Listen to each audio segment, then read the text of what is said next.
One day, a person wakes up and he realizes that his life is destroyed.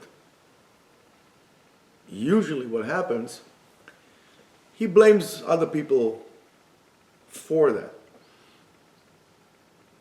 Sometimes he refers to them as evil people. But it's not really like that. I'm going to use a famous quote from Albert Einstein that talks about the world, but since a person is considered to be olam katan, a small world, we could apply that to ourselves as well. Albert Einstein said the following: the world would not be destroyed by those who do evil, but those who watch them without doing anything. How does it have to do with a person? Well, there are forces in life. We all live in a yellow submarine, but we all live in a very dynamic, ever-moving environment. People come and go through our lives. Things happen. Nothing is the way it is. That was the mistake, for example, of Yaakov Avinu. Yaakov Avinu, right, as the parasha tells us, after he finished with, with Esav and everything like this, he wanted to sit down, Ashrei Yeshiva B'techa, he didn't want to do anything. It says, Miyad kafatz alav rugzo shel Yosef. You know, when you want to sit down, vegetate, and do nothing, immediately something else will come in and will get you preoccupied. You can't just sit there and do nothing, because the world is all dynamic. Always. Even the universe is always in the process of expanding and expanding and expanding. It's always moving. The problem is, and I sent it to somebody today, I said something like this: you cannot do, let me see how actually I sent it to him. And you can basically expect,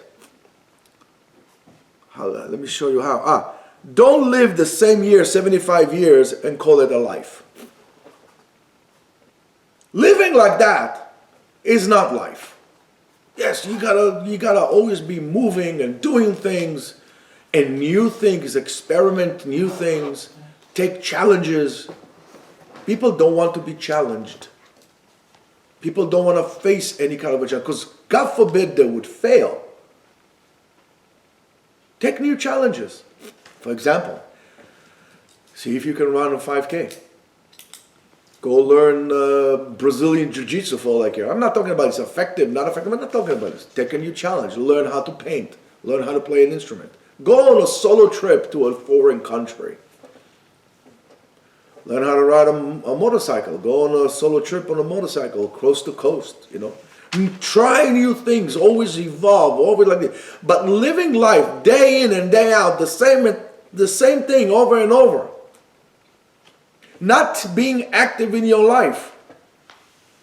That's what destroys your life. I'm not talking about not having stability in your life.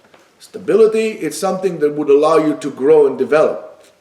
But as we spoke about it many times before, the mindset of a child that always wants to explore and is fascinated with new things, we don't want this anymore. We lost this. And when we leave this vacuum, there's no such thing as this vacuum, because once you create a vacuum, something comes in and fulfills this vacuum. So when you don't live your own life, you're living somebody else's life. There's no such thing as just like, you know, same old, same old. There's no such thing. Why do you want to live somebody else's life? Live your own life. And when you don't do it, your life will be destroyed, because you were sitting there passive about your life, letting life coming and making you drift all over the place like a leaf. The Ari said that the worst Gilgul is, the worst reincarnation is to come as a leaf. And I said, like, why? A leaf is beautiful, changes colors. Said, no, because every wind that comes, it comes, and you move with every wind. Get slapped all the time. Even a small breeze comes and slaps you all the time. And at the end, you get so tired that you crumble. And then you fall down to the floor, and then slowly you crumble until you become dust. Where do you think all the leaves go? They turn up into dirt, into nothing. That's exactly what we are, leaves in the wind. That's not good. I think that one of the biggest contributors to such a waste of life is not only sitting down and willing to do nothing and not taking new challenges or trying to explore. There's other things for that. It's because what we were told all the time. We were taught to become successful in life. We are not taught to be satisfied with life. And the success is always you measuring yourself against someone else. So you can never be your own self. You always have to compare yourself to somebody else. However, when you live satisfied life, you're living your life according to your own, your own heart, your own self. And that's something for us to remember. Everybody tells you, you have to become successful, get a successful career, successful this, be successful. It doesn't make sense. It doesn't make better. Because again, when our success is measured by others, right? Who determines if you are successful or not? Somebody else. When you go, oh, this guy is successful. Success is being measured by somebody else, where satisfaction is measured by your own heart, your own soul, your own being.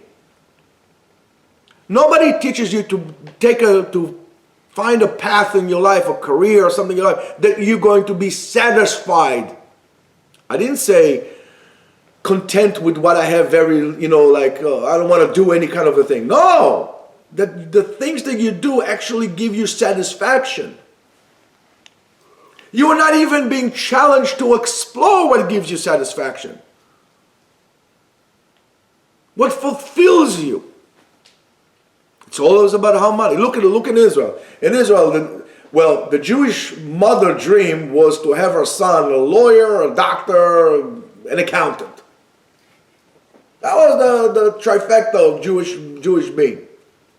Well, today in Israel, the goal of every mother is that her son will be a high-tech, and then make a company and make a big exit, and what's his name, Bennett, and then will be a prime minister. To be a high-tech, to go to this unit in the army, 820, and then become a high-tech startup. Who says that's the right thing? That's what it is. It's always being measured with something. Why? Because it makes a lot of money. But maybe you hate computers. Maybe you actually love growing trees and becoming a farmer. A farmer? Yeah, that's good. Gives me satisfaction.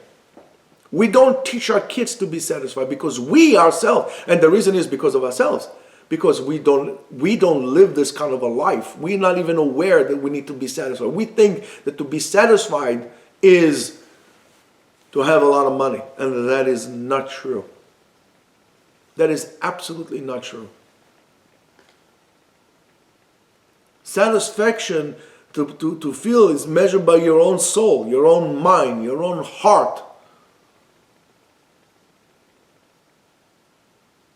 That's something that unfortunately is not being taught. Not in schools, not in yeshivot, not at home. It doesn't make a difference. It doesn't make a difference what the other person is doing. What makes a difference is with your heart. It creates a certain dissonance in ourselves, that at the end, that lack of satisfaction, as the Mesilat Yesharim wrote, would have to be quiet down. It's almost like a well that the only way to control the flow of it is to put cement over it and to basically choke it. That lack of fulfillment in our life could only be quiet down with tremendous seek of pleasures, physical pleasures, all about eating and drinking and all kind of like crazy things that people do today. That's the reason. If you want to know why there's so much craziness in the world in terms of like sexual behavior, uncontrolled eating, and so on and so forth, all so many disorders that are associated with pleasure seeking, it's simply because of that. There is no fulfillment and satisfaction in what we do. Because we all try to be successful, we're not trying to be satisfied. We're not trying to be fulfilled. We don't seek meaning in our lives. We want somebody else to do it. And well, the peoples are running the world to the ground. We're sitting on the fence doing nothing. And the same thing where we're sitting down and allow other people to run our lives and to determine what's good for us. We're sitting on a fence. And that's bad. Have a beautiful day.